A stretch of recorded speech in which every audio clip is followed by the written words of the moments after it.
আমরা বাঙালি, আর বাঙালিদের উৎসবের একদম অন্তিম পর্যায়ে, মানে আমাদের এই উৎসবের মাসের অন্তিম পর্যায়ে কালী পূজা। আর কালী পুজোতে যদি ঠিকঠাক করে খাওয়া দাওয়া না করি না, ঠাকুর পাপ দেবে, এটা আমি মনে করি। তাই জন্য আমি, কল্প, বাবা মা চারজন মিলে চলে গেছিলাম রায়গঞ্জের রেইনবো রেস্টুরেন্ট, মানে আমাদের একদম ঘড়ি মোড়ের যে আমাদের রেইনবো রেস্টুরেন্ট, সেখানে।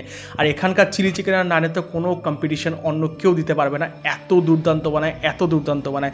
তোমরা কারা কারা খেয়েছো অবশ্যই জানো। হ্যাঁ, ভিডিওর মাঝখানে একটা কথা বলছি, আমার ভাই আসতে পারেনি।